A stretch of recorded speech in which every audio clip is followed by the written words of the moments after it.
I played 100 Days of Stardew Valley dictated by you. Well, by those in my Discord server, but same difference. Now, to get some disclaimers out of the way, this file was created and played on my Nintendo Switch prior to the 1.6 update. So positives here, if you don't want any 1.6 spoilers, you won't find them here in any capacity. Negatives, well, I'm a bit behind the times, but I still think it came out to be a fun video, and in all honesty, 100 Days in a 1.6 file wouldn't be totally different. Kinda. So let's get straight into all of the chaos. Being that the concept of this video was for my followers to make the decisions, I let those decisions dictate what my goals would be for the 100 days I had ahead of me, which meant my first step was going to be polling all of those in my Discord about some of the early game decisions as well as some bigger questions I knew would come along. Now, I hate to give more disclaimers, but just to put it all out in the open, I started planning this video back in August of 2023. Yeah, almost an entire year ago, close to when I started my channel itself, so I admit that I was not the most organized and I made many mistakes along the way, which I'm sure you'll see throughout, but back to the polls. One of the first decisions when starting a save in Stardew Valley, which farm type? With almost half of the vote, my Discord members decided that I would be on the forest farm along with the gray cat as my pet, who we would name Beans. They chose normal mine rewards, named our farm the Junimo Garden, but I didn't realize that was too many characters, so we are living on the Junimo Guard farm, and perhaps one of the most important decisions was posed here. Do we sell out to Joja or do the honorable thing and restore the community center to its former glory? Now, I may have had a slight influence in this one, but after just a thread or two, my community shaped up and made the correct decision of rebuilding the community center, and subsequently chose to remix the community center bundles. And for our final, what ended up being potentially the most pivotal poll, who do we romance? And my community clearly knows me well, as they chose to throw romance out the door and decided that housemate Krobus would be our target. Now, I have never actually worked towards romancing or trying to get Krobus to be my housemate in year one, so this was actually quite daunting, especially considering the fact that to even meet Krobus, I would have to donate at least 60 items to the museum to get the sewer key. So this was going to be a task for sure. Now, with all of these preliminary polls out of the way, I set a handful of goals for myself from the results, and silently hoped that the polls in the future wouldn't throw me off too much. So, the main goal for this 100 days was to simply complete the community center and hopefully have enough time to get to Ginger Island and obtain like 5 golden walnuts. I really wasn't too worried about this because I pretty much always complete the community center in at least year 1. Secondly, I wanted to get Krobus to move in with me and maybe even get a star drop from him if I was lucky, which meant I would also need to donate 60 items to the museum, as I mentioned before, and spend a lot of time in the mines. So I think the goal of completing the museum as a whole before the 100 days is up is also a good one to have. Maybe a little ambitious, but a goal I've set nonetheless. And lastly, I wanted to get the cutscene at floor 100 of the mines with Mr. Key being proud of me for not using any stairs and taking the honorable way down, because I love an ego boost. So now, without further ado, it was finally time for day 1. Right off the bat, I polled the Discord to see if we should plant or sell our parsnip seeds just because, and the result was to plant them, so that's what I did. As I planted the seeds, I put up another poll to see how we would spend day 1, either clearing out our farm or meeting the townsfolk, and just as I'd hoped, clearing the farm just barely came out on top. As I spent some time clearing some space, I did find some mixed seeds and planted those as well before I did actually head out to do some foraging and meet some people before the day was over. And you won't believe it, thanks to these little wormies in the ground, I was able to find my first artifact, getting me one step closer to befriending our little shadow friend Krobus. A rusty spoon never looked so good. In town, I met a handful of people, I was a second too late to donate that first artifact, and then I made my way home to go to sleep, earning level 1 foraging that night, leaving me with what felt like a great first day to kick this all off. Day 2, I met Willie, who granted me with a fishing rod, but I was determined to wait to use it until day 3, a definite rainy day, in hopes of a catfish being my first catch so that it would be guaranteed, as fishing wasn't my biggest priority for these 100 days. After meeting a few more people, I remembered my rusty spoon was awaiting donation, so I went and picked that up to donate it to Gunther. 1 down, 59 to go. To end the day, I decided to clear more of my farm, and just my luck, I dug up my first geode. Day 3 was not the best morning, as I woke up to a crow eating one of my crops. Rude, but it was raining as expected, so I headed out to hopefully get my hands on a catfish. The bad morning continued though, as a catfish was not my first catch. Instead, I got a smallmouth bass and was then taunted by what definitely was a catfish just to rub it in. I did not catch it. Out of frustration, I gave up fishing for a bit and took myself to Clint's to crack open the geodes I had from clearing the farm, and finally some good news for the day. They gave me 2 new items to add to the museum. With that newfound energy, I took another swing at fishing for a while, and with that, I went off to bed earning level 1 fishing. Day 4, I decided it was finally time to actually do some farming, so I headed to Pierre's and bought a random slew of crops. You'll see that farming was not my focus at all in this playthrough, but even so, I headed home and planted them on the farm. To finish off the day, I figured I would head up to the mountain to fish in hopes of meeting Sebastian, the final townsperson to meet to complete the introductory quest, but after doing so, when I went to claim my reward, my controller decided to drift and I trashed the quest, losing out on 100G. Thanks, Nintendo. Day 5 came, and with that came my new cat, Beans, named by the Discord. Being that it was a Friday, I quickly harvested my parsnips and made my way down to the traveling cart to see if she had anything I might need for the community center or otherwise. And you guys, Yoba was blessing me because what was sitting right there waiting to be bought? A red cabbage. I about passed out then and there, all of my plans for the day going out the window because this red cabbage was top priority, and I would not rest until it came home with me. If you're not an avid Stardew player and are wondering why this is such a pressing issue, let me get you up to speed real quick. The community center consists of many different bundles requiring unique items around the valley, and most of these items are pretty much guaranteed year 1 if you plan accordingly. However, the dye bundle on the bulletin board requires the red cabbage, a summer crop whose seeds are only available to purchase in year 2 and onwards. Otherwise, you're looking to chance it from the traveling cart, or the seeds can sometimes drop from a few different monsters in the Skull Cavern. And there is an option in the menu to guarantee a first year completion, but I didn't check this box, so you can maybe see now why this crop appearing on the first time the traveling cart was even available was pretty surreal. So the race began. Currently, my funds were sitting at 351G and I needed 1300G before 8 PM if this was gonna happen. So logically, fishing was the answer. But I did also have some parsnips and forage items I could sell to Pierre, getting me to 1136G. Only 164 to go, so this seemed really manageable. After selling some fish I caught to Willy, we hit our goal of 1300, and it was only noon. Maybe I didn't need to be as stressed as I was, but it was all coming together, and on the way to buy my red cabbage, I was met by Lewis at the community center where he unlocked the building, I got spooked by the Junimos, and from there I was finally able to acquire my beloved red cabbage. What a relief. I guess this stress really tuckered me out because after heading home to put away the cabbage, I didn't really do anything and was in bed by 8. Lovely. But in good news, I did hit level 2 fishing, level 1 mining, and most importantly, level 1 farming, so no more crows for me. Day 6, my day started with a letter from the wizard, so I headed to his tower to get absolutely faded, and now I could really see what I needed from the community center and what remixed bundles I might be met with.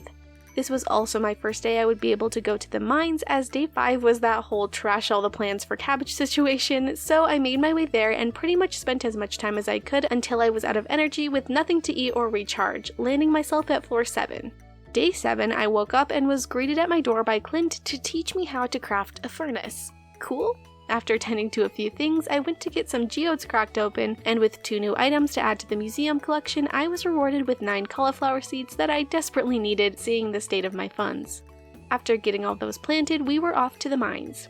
On floor 6, I hit the jackpot with 2 more museum items, we were able to slay 10 slimes to be considered a true adventurer, and I happened upon 2 new boots as we arrived at floor 10. With that, the day was over and I had successfully accomplished 1 week on the Junimo Guard farm. Day 8 and 9 were both fairly uneventful and followed a similar pattern. Tend to the farm, crack open some geodes, museum stop, and then grind the mines for the rest of the night, getting us to 4:30. Day 10, I woke up to lots of ready crops, one being a tulip, which I needed for a remix bundle, so that was swell. I got my daily chore of cracking geodes and donating to the museum out of the way, and figured I should work on my fishing to help with the community center bundles, my money situation, and to generally bring up my XP for when I would come across the catfish again. And with that, I went to bed for the night. Day 11, I noticed that my money was starting to grow a bit, so it was time to turn to the Discord for a poll. What would my first big purchase be? The options at hand were a tool upgrade, a coop, the backpack upgrade, or a new fishing rod. To my delight though, the backpack upgrade won, so that would be our next goal.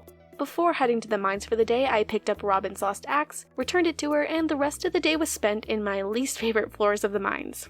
And unluckily for me, we didn't quite make it to level 40, so I'd have to experience these floors all over again. Lovely. Day 12 was a day of big purchases. There was nothing good at the traveling cart, but I did get myself a silo, and it was also time to buy ourselves the backpack upgrade, and with that we went off to the mines. Nothing too eventful happened, but we did finally hit the icy floors, which made me realize how badly I needed to upgrade my pickaxe. But that would be for another day, as tonight I wanted to pool all of the money I could in preparation for the strawberry seeds I would be buying tomorrow at the Egg Festival. Day 13, and it's Festival Day. Before I left for the festivities, I prepped my farm for the strawberries I planned to buy, and with that it was time to go decimate Abigail at the egg hunt. And decimate her I did. Even with the drifting controller and taking a weird path, I came out on top as the better purple girl, so take that. Then the festival came to a close, I spent the night planting the 17 strawberry seeds I purchased, and went to bed. Day 14 was spent in the mines, and day 15 I worked on bundles while collecting salmon berries and fishing.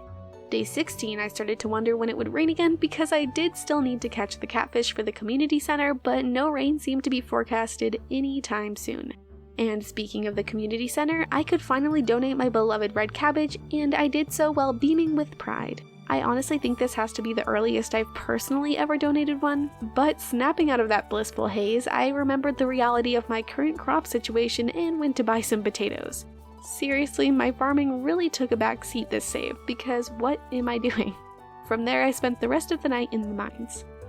Day 17, I finally decided to upgrade my pickaxe because the mines were going to be slow going, and without my pickaxe, fishing it was, so I fished until I was sluggish, and that was another day gone.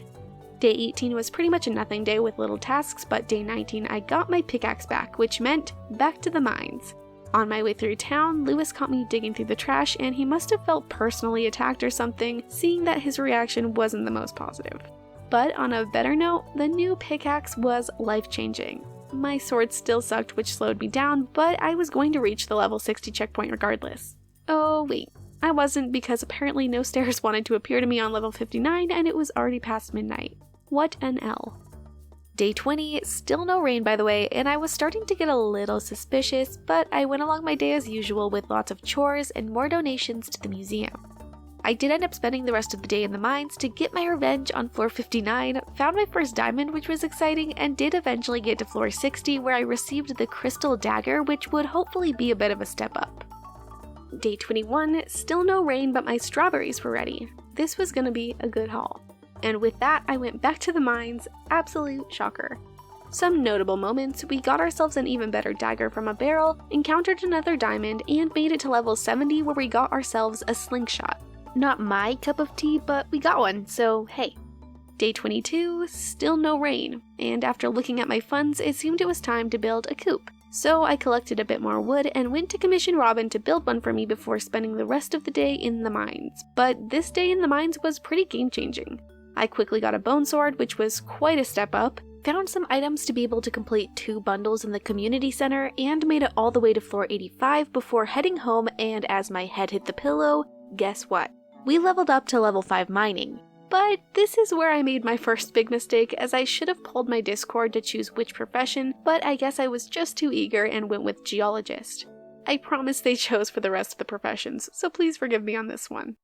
Day 24 meant it was the flower dance, which I bailed on because my focus was not on these silly humans. It was our shadow monster, so the mines were where my priorities lied. And may I just say, my geologist profession was already paying off as I was finding quite a few diamonds. At floor 90, I received the obsidian edge, which you'd think would be exciting, but honestly, I couldn't stand how slow the weapon was compared to the bone sword, so I stuck with that as we made it all the way to floor 95.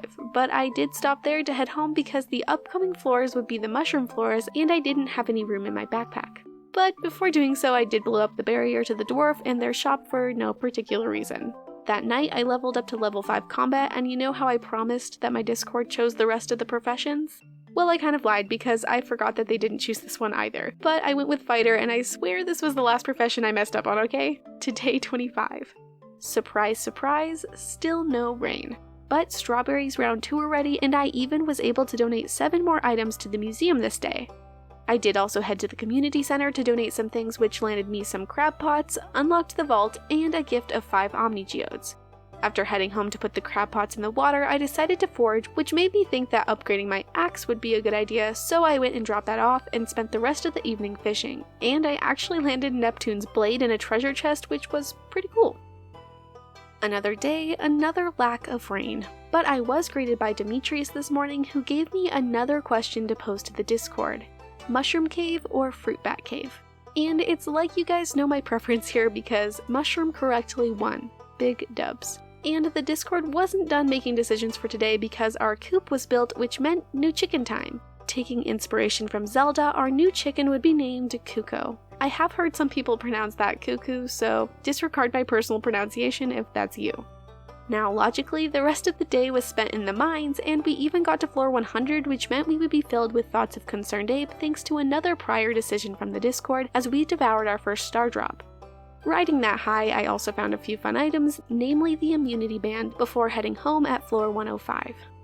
Day 27, and still no rain. After doing some morning chores, I said hi to my chicken, and we were off to the mines where I would soon find myself the space boots in the 110th floor chest to complete the signature Junimobi look, of course.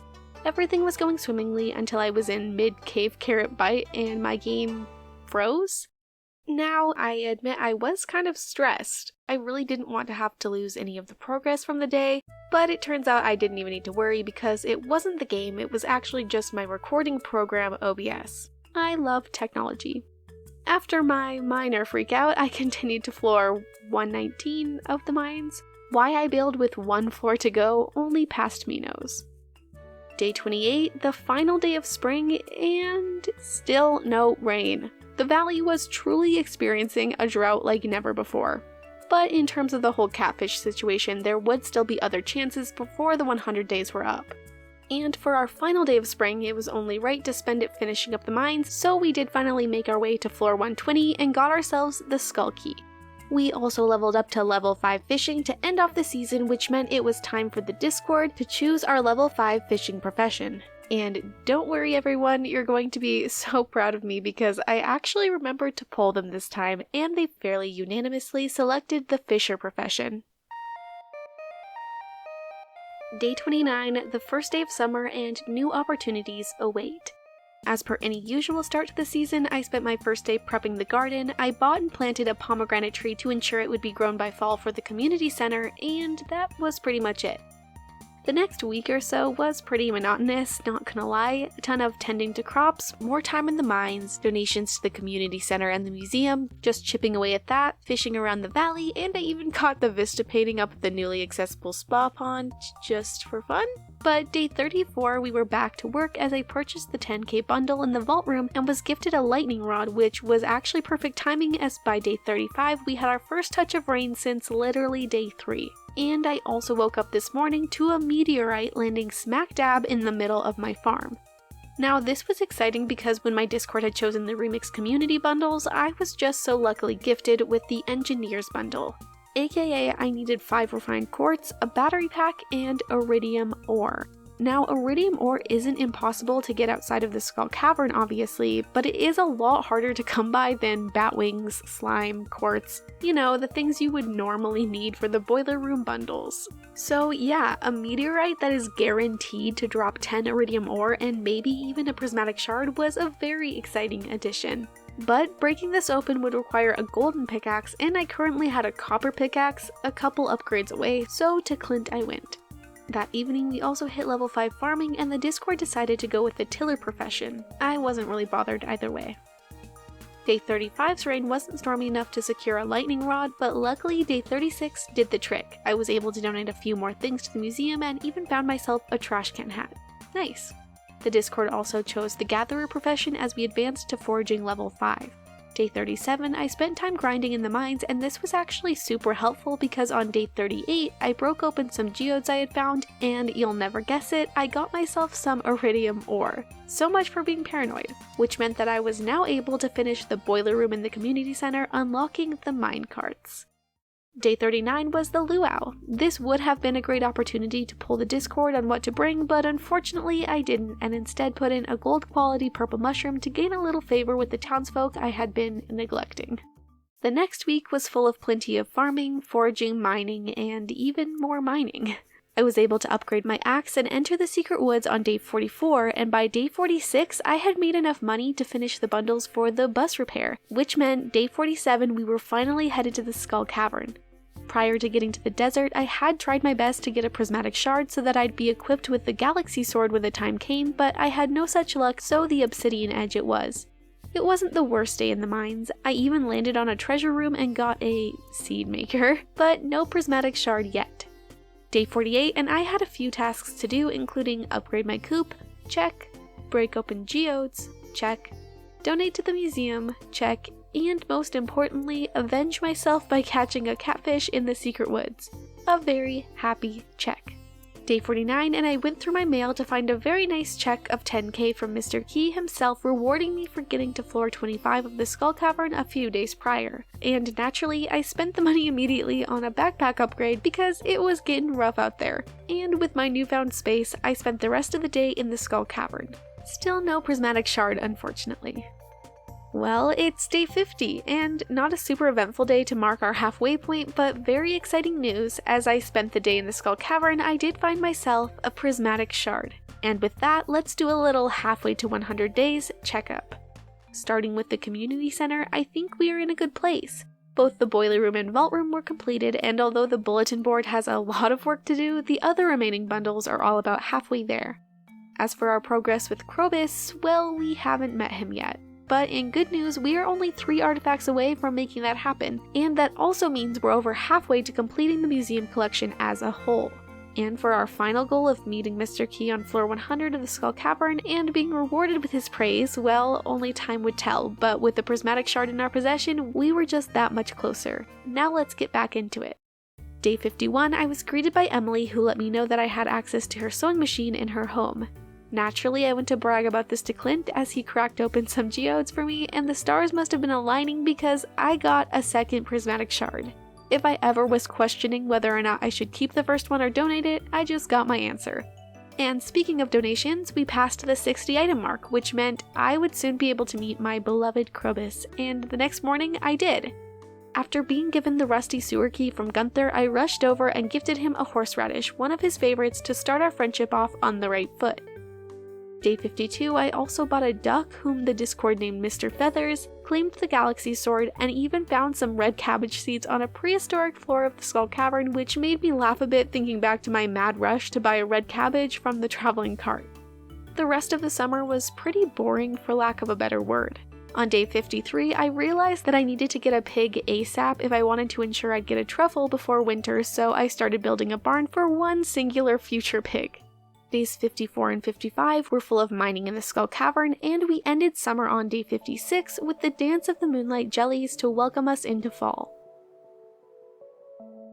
Day 57, the start of a new season, which meant prepping for new crops with a new garden layout. As per the theme of this playthrough, it seems, I pretty much planted things without much thought, aside from 2 rare seeds that I had purchased from the traveling cart earlier, as one of the remix bundles I got was the Rare Crops bundle, which required either an ancient fruit or a sweet gemberry. And why did I buy 2? Simply put, paranoia. Day 58 through 64 were full of random tasks to work towards the community center and the museum collection, while still making time to visit Krobus. We also hit level 10 mining with the Discord choosing the gemologist profession, and we were even able to purchase our pig, who the Discord kindly named Beefaroni. Beautiful. By day 65, with still only 1 heart with Krobus after gifting him a diamond, I started to freak out a bit, I know, a common trend here, and decided to do a bit of math. Each heart of friendship was 250 points, I had 1 full heart, and I needed to get us to 10 hearts before I could propose he move in. Every day I talked to Krobus would give me 20 points, blah blah blah, all to say if I was able to talk to him each day and give loved gifts twice a week, I would just about be there by his birthday on the 1st of winter, which would hopefully be able to push it over the edge where we could then pop the question, so to speak. So with my mind now at ease and goals in mind, I carried on the next few days, being sure to talk to Krobus each day. That night though, we did level up to combat 10, so the Discord chose the brute profession, and they weren't done making decisions quite yet, as on the 66th day, I held a poll to ask yay or nay to a horse, and on the 67th day, I honored their yays and they named our new horse Junimane. Probably the best name yet, I think. On day 68, we got our second dino egg. The first one I had put in an incubator, but now I had one to donate to the museum immediately, which was nice, and day 69 we cracked open some artifact troves I had traded for earlier and were actually able to donate 3 more items to the museum. Day 70 came, and so did a letter from Krobus giving me the recipe for dark signs in the mail, confirming to me that Krobus and I were on the right track. Day 71 was an exciting one for me personally because guess what? We had slain 250 serpents, which meant napalm ring time. It is the best ring in the game and you won't convince me otherwise. And on the way back into town, I ran into Emily and Sandy celebrating the tail end of her birthday, so that was kind of sweet as well.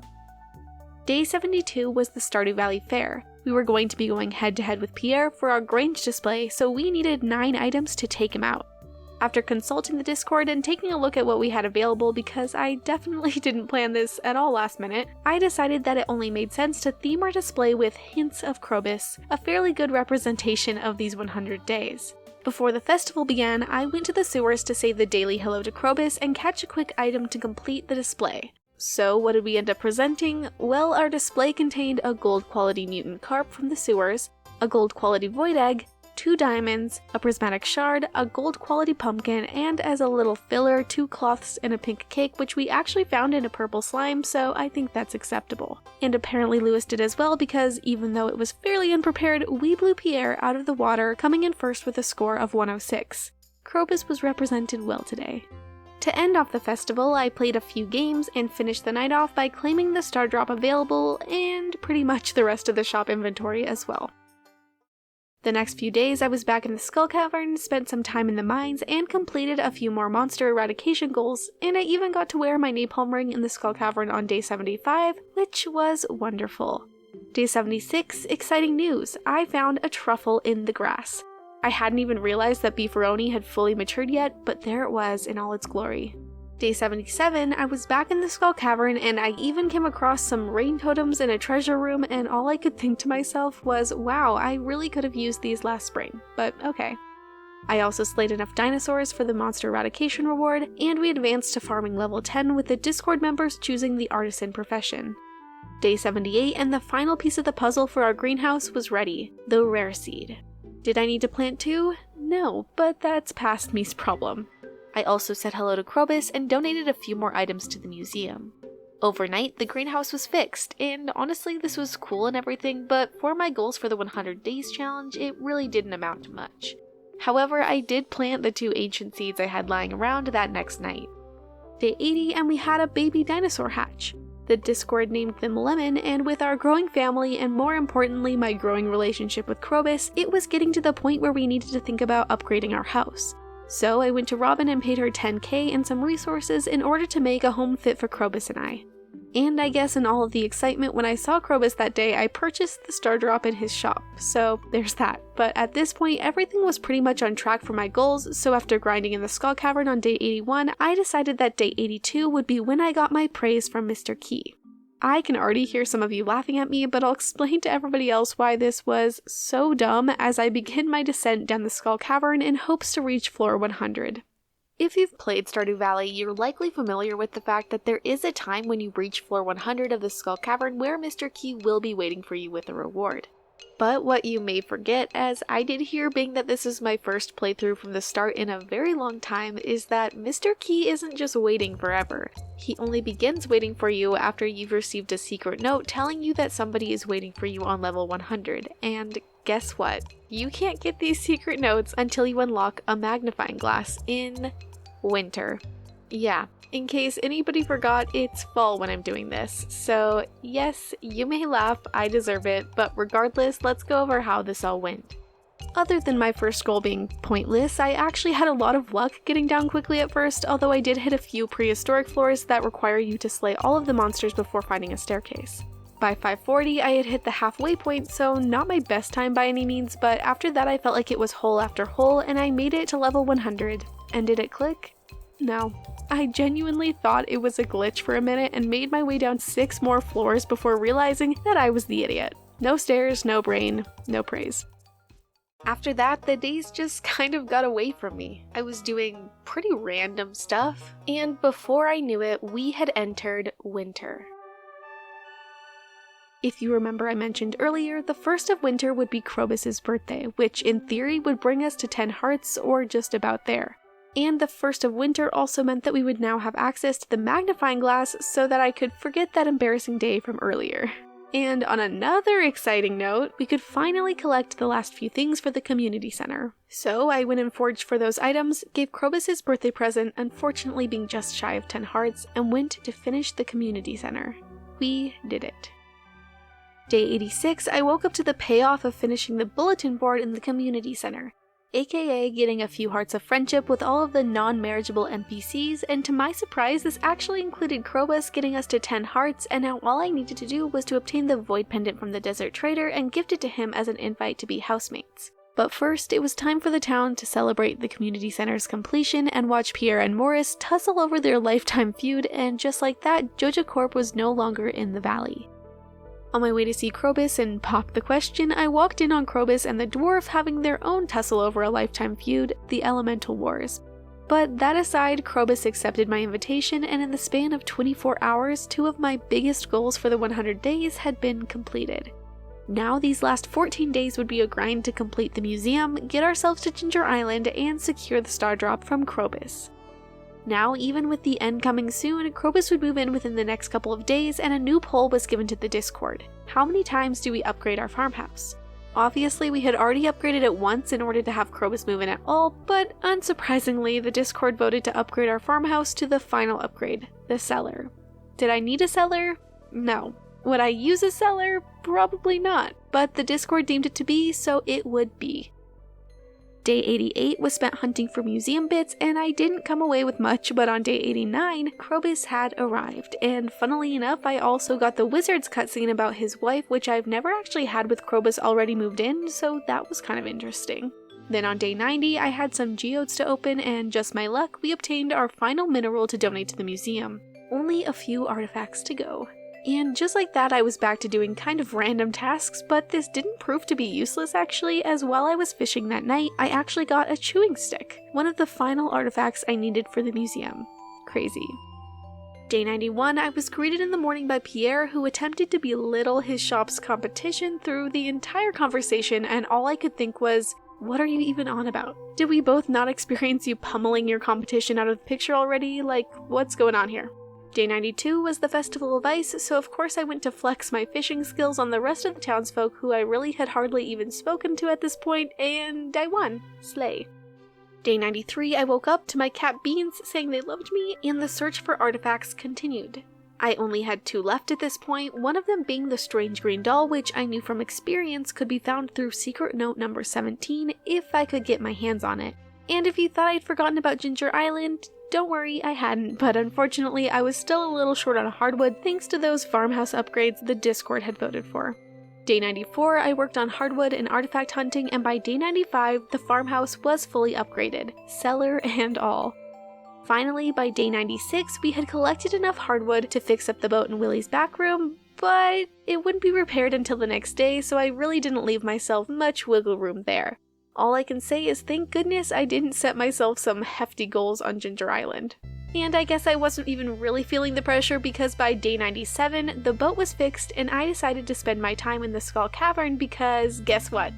It was actually time to do my no staircase level 100 Skull Cavern run, and don't worry, this time I did have the proper paperwork.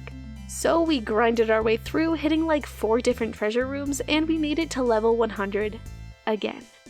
This time, however, I did earn the praise of Mr. Key for not using any staircases. I drank the funky snake milk that permanently increased my health and tried to fully put that past incident behind me because, hey, we just completed another one of our 100 days goals. Speaking of the 100 days goals, day 98, and it was finally time to make my way to Ginger Island and collect some golden walnuts. That is, after I did some random stuff in the valley and failed to find more artifacts. To Ginger Island! Although I didn't have too much time here, I spent the time that I did collecting the easier walnuts around the island and even got myself a prismatic shard within like the first few feet of the volcano dungeon. And to end the night, I spent 10 of the 12 walnuts I found to move the turtle out of the way of the Ginger Island farm entrance and headed home to the valley. A little bit lackluster, but the goal was met. Day 99, 2 full days left, and 2 artifacts still evade me. And unfortunately, it was the first day of the night market, which meant any Omni Geodes I had could not be traded in at the Desert Trader, meaning I didn't have much of a chance to find these last two unless I got lucky. Quite an oversight on my part. But we went to the local mines anyway to try our luck, at least with perhaps finding the secret note, and I did end up completing the slime eradication goal, but no new artifacts and no new secret notes, which brings us to day 100. It was the final day of our 100-day challenge, and after getting a hug from Krobus and accepting that there were no more chances to find final artifacts after breaking open the last geodes I had with no luck, I turned the decisions back into the hands of the Discord, the place I really should have been consulting a lot more throughout these 100 days. Now, I did try my best, but looking back, I would have loved to get their input even more so, but for this final day, they dictated that we sell everything. Absolutely everything, so that is what I did. We sold the chickens, the ducks, our pig beefaroni, every resource, every weapon was sold back to the Adventurers Guild, even the rings on my fingers, and we sold hay from the silo, leaving us with 2 chests of unsellable items, and that was it. The 100 days was up, I gave Krobus a final hug and went to sleep for the 100th time. So let's quickly reflect. In terms of the challenge as a whole, I recognize that I was a bit of a mess. As I said before, I regret not including my Discord in the decisions even more and how chaotic and entertaining that could have all been, but as a first go of it, I feel like it was still a good time. Some little tidbits I thought would be fun to mention here before we talk about how we did on our goals are that throughout the 100 days we managed to collect 116 diamonds, 18 prismatic shards, and ended the run off with just shy of 1 million total earnings and a huge slew of hats like the dark cowboy hat, the blue cowboy hat, the fedora, the hard hat, the arcane hat, the knight's helmet, the squire's helmet, the straw hat, the white turban, the sailor's cap, and the garbage hat. All of those without trying, might I add. Like, part of me seriously regrets not having this be a 100 days hat challenge. And that brings us to how well did we meet our goals? Well, as somebody who in no way claims to be a speedrunner and plays much more casually in my leisure time, I don't think we did half bad. We completed the community center within the 100 days, made it to Ginger Island, and got our goal of at least 5 golden walnuts. We became housemates with Krobus, who we did end up getting a star drop from, and in turn we were only 2 artifacts away from probably our most ambitious goal of completing the museum collection. Honestly, that was gut-wrenching. Not to mention, we made it to the 100th floor of the Skull Cavern without staircases, twice, and Mr. Key was proud of us, and you know what? I'm pretty proud of us too. Thank you so much if you spent the time watching or participating in this video in any capacity. I appreciate all of you so much more than you know. See you in the next one. Okay, bye!